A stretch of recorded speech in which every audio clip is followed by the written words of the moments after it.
कराची का ख़बर है तो CSS के इम्तिहान में लाड़काने वासी टापर नौजवान से ज्यादा थी है। अवां खे अपडेट किया CSS के इम्तिहान में लाड़काने वासी टापर नौजवान से ज्यादा थी इंसाफ लाइ सदर के खत लिखियो वियो है। CSS के सालियानी इम्तिहान 2023 में सॼे मुल्क में पहिरीं पोजीशन माणींदड़ लाड़काने वासी नौजवान नज़रअंदाज किया वियो है। टापर हुअण बावजूद लाड़काने वासी नौजवान मुसवर अली मिठानी के फर्स्ट चॉइस ग्रुप न ॾिनो हुयो। अवां ॿुधो त सिंधी टापर नौजवान इंसाफ लाइ सदर आसिफ अली ज़रदारी के खत लिखी छॾियो आहे। टॉप पोजीशन माण बावजूद मूंखे Pakistan audit and accounts group ॾिनो वियो आहे। नौजवान सदर के ख़त्म जणायो आहे। नौजवान चयो त लाड़काने सूदो पूरी सिंध जी नुमाइंदगी कंदे पहिरीं पोजीशन माण मुंहिंजे लाइ फ़ख्र जी ॻाल्हि आहे। तव्हांखे अपील आहे त मूंसां इंसाफ़ कयो वञे, फर्स्ट चॉइस ग्रुप जे एलोकेशन कई वञे।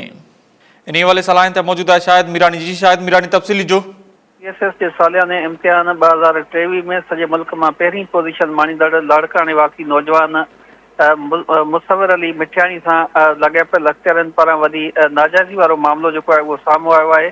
सॼे मुल्क मां CSS जे सालियाने इम्तिहान 2023 में टॉपर हुअण जे बावजूद लाड़काने वासी नौजवान मुसवर अली मिठियाणी खे फर्स्ट चॉइस जेकी आहे उहा ग्रुप जेको आहे उहो न ॾिनो वियो आहे। इन हवाले सां सिंधी टॉपर नौजवान जेको आहे उन इंसाफ़ जे लाइ सदर आसिफ अली ज़रदारी खे बाज़ाब्ता तौर ते ख़त लिखी छॾियो आहे ऐं उनखां इंसाफ़ जी अपील कई वई आहे। इन हवाले सां सदर आसिफ अली ज़रदारी के CSS के इम्तिहान में जो टॉप पोजीशन माणींदड़ मुसवर अली मिठियाणी पारां जो खत लिखियो वियो आहे उन खत में सदर अॻियां इहा शिकायत रखी वई आहे त टॉप पोजीशन मारण जे बावजूद मूंखे Pakistan audit and accounts group जेको आहे उहो ॾिनो वियो आहे। नौजवान उन खत में इहो लिखियो आहे त शहीद गुलफ्तार अली भुट्टो ऐं शहीद बेनज़ीर भुट्टो जे ज़िले लाड़काने ऐं सॼी सिंध जी नुमाइंदगी कंदे मूं पहिरीं पोजीशन माणी आहे। इन ते मूंखे फ़ख्र आहे। इन हवाले सां मुसवर अली मिठियाणी पारां सदर खे लिखियल ख़त में इहा अपील कई वई आहे त मूंसां इंसाफ़ कयो वञे ऐं मुंहिंजी जेका फर्स्ट चॉइस ग्रुप आहे उनजी